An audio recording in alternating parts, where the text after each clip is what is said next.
Hello and welcome to this review of my Sun Type 5C. I actually have two of these, one of which I got from the uni as a gift. The keycaps were quite grimy before I washed them and the spacebar is a bit yellow, but otherwise it's in very nice condition. And the other one I got from the recycling center for 50p or something. That one isn't even clean because it's immaculate, practically like new. Both were made in Malaysia for Sun by Fujitsu, but I don't know when because I haven't found a way to open them.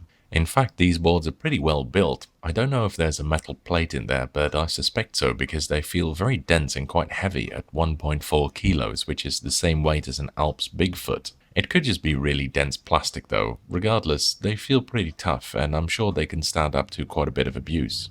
They came with Sun Spark stations in the mid-90s and they use a proprietary connector that looks like PS2, but it's got 8 pins instead of 6 and it uses a different protocol. As such, I haven't been able to get this keyboard to run. Converters are commercially available for these, but they cost a ridiculous amount of money. It uses a system reminiscent of Apple's ADB daisy chain system, where you plug the mouse into the keyboard and then the keyboard into a single port into the computer.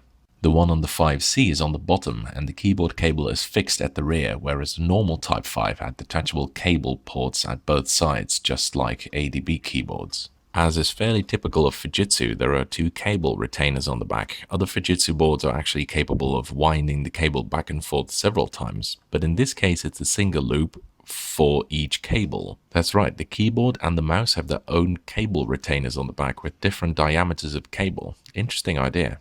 The keyboard uses dome-width slider switches, which is an augmented, somewhat more posh version of normal rubber domes. There are different types of slider, ones under the plate and ones above it, which do different things. Sliders above the plate are generally more for stability, and the ones below it are more for switch feel. In my experience, the ones below the plate are better, but there's a huge variation in dome-width slider quality from pretty bad to excellent.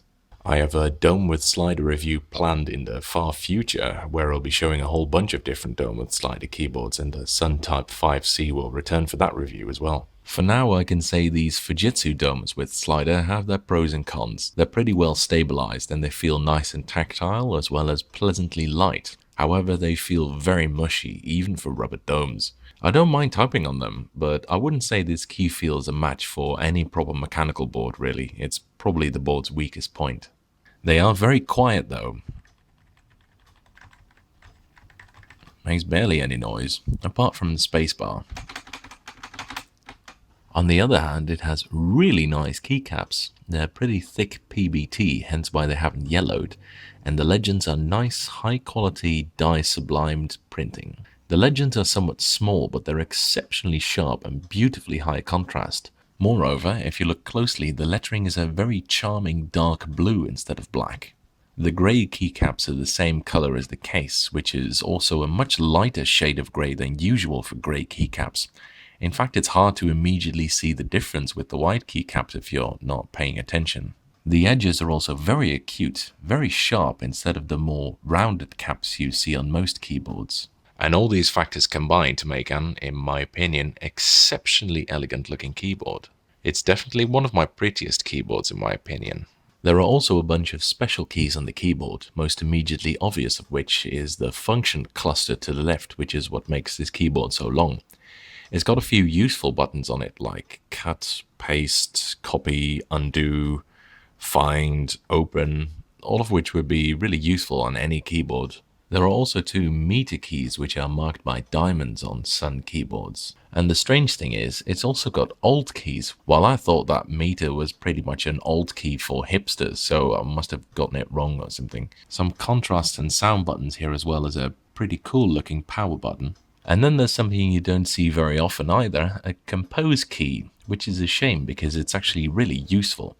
What you do is you press it and then 2 other buttons, and that allows you to compose a wide variety of special characters. For example, pressing apostrophe and then A gives you A acute, either lowercase or capital, and O and then A gives you an A with circle on top, like in Nordic languages. But you can also do a whole bunch of other stuff, like T plus M gives you the trademark symbol, 1 plus 2 gives you a 1/2 symbol, SS gives you that weird German B that's actually a double S, exclamation mark, and question mark give you the vertically mirrored exclamation and question marks that you use in Spanish, and a whole bunch of other keys that are not just very useful, but their shortcuts are quite straightforward. You can probably imagine what they'd be even if you don't know the combinations. And the Switch has got its own integrated LED in it, which is very small. Again, very elegant. Overall, the key feel isn't great, but I still think it's a shame I can't use it, because I think it'd make a very good office keyboard, and it looks very nice, a credit to AnyDesk surely. Its successor, the Type 6, of which I've also got one here, uses the same Fujitsu domes with slider, but it's nowhere near as good. The keyboard's much lighter and not as well built.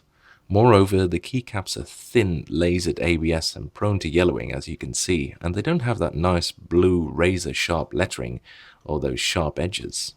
It also looks pretty ugly, not just compared to the older brother, but in general it's not really a looker, is it? That's it for this review. I hope you enjoyed it. Thank you for watching, and following is a typing demonstration of me typing on this keyboard.